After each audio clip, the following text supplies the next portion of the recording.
What's up guys? Coach Aaron here from WoPro Fitness, and today I'm going to be going over our trainer onboarding document. It is a document that I feel that will prepare coaches, new coaches, and some seasoned vets that aren't used to our protocol to teach a 10 out of 10 session in our eyes, right? We're personal training in a group session, in a group setting, so we have some higher standards rather than just your average boot camp.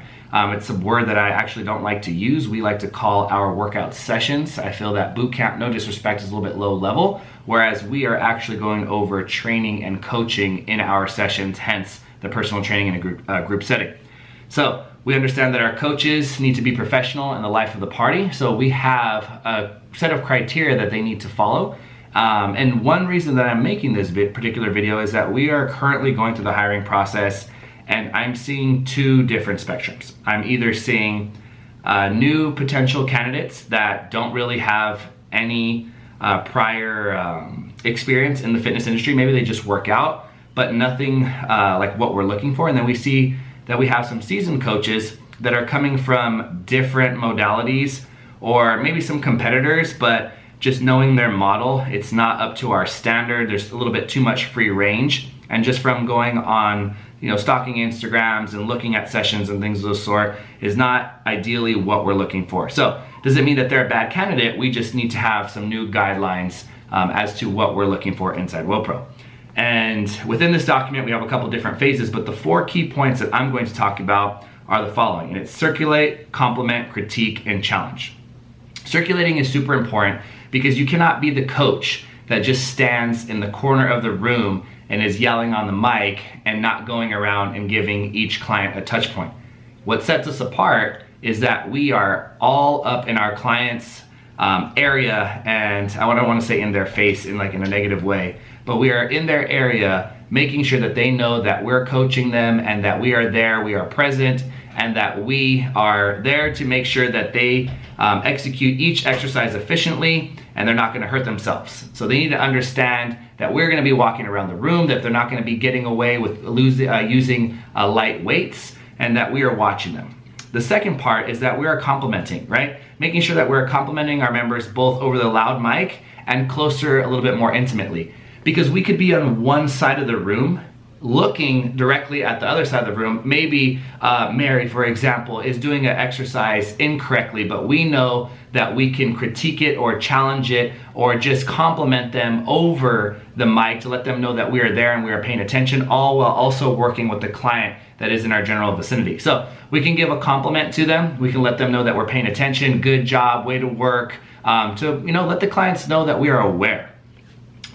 Members love to know that we are paying attention to them because that's ultimately why they are paying. They want the attention, they want the coaching. Next, we have our critiques, which goes in line with the compliment. We want to make sure that we're adjusting clients, from both verbal and, personal cues, like through touch. Clients want to know that, are they doing the form correctly? Are you just watching them and watching them go through the motions? Because what happens is if a trainer doesn't execute this correctly, the client is going to look to the left and to the right at the person that's also doing the same exercise as them. And if it looks different than what they're doing, they're going to automatically second guess themselves that they're doing it wrong. So it's important that the coach goes around and critiques them, right? Making sure that they adjust their form, and it's not just through verbal cues all the time. Sometimes you have to adjust the clients physically, also within a professional manner, but different positionings and different exercises, clients, it's gonna feel a little bit foreign to them. So what happens is you have to help adjust the client, get into that position for them to execute the exercise correctly. That's ultimately what clients are paying for, is their critiquing and also the complimenting. Let them know that they're reassuring. So we have so far circulating, complimenting, and critiquing. And the last one is going to be the challenge. Making sure that we're challenging our members by telling them to do either grab some heavier weights. Maybe we're challenging them to do some more reps. Not stop when it starts to burn. There's so many different variations in which we can challenge the client, but they need to know that we are there pushing them, because that's ultimately another reason why clients are coming in. They may have hit a plateau. They may be going a little bit easy on themselves. They may not understand how strong they truly are until the coach is able to pull that out of them. So if you are a new coach and you are looking for some areas in which you need to pay attention to, you need to focus on obviously the circulation of the group session itself. You need to focus on complimenting to your members, to letting them know that you're paying attention and that you're proud of the way that they're executing the exercises. You need to give them critiques, because ultimately that's why people pay for personal trainers. They need to know that they're getting critiqued, form checked, maybe they need some type of modification. And lastly, people are paying for the challenge, right? They're looking to be challenged with weight. They're looking to be challenged with reps. They're looking to push past their current threshold. So if you are a new coach or even a seasoned coach and you're looking to take your game to the next level, looking to be more marketable to clients, you're looking to maybe get a promotion or embark on a bigger opportunity with a different facility, if you land and master all of these 4 points, which is in our internal system called the 4 C's, it's a little trademark system that we have: circulate, complement, critique, and challenge.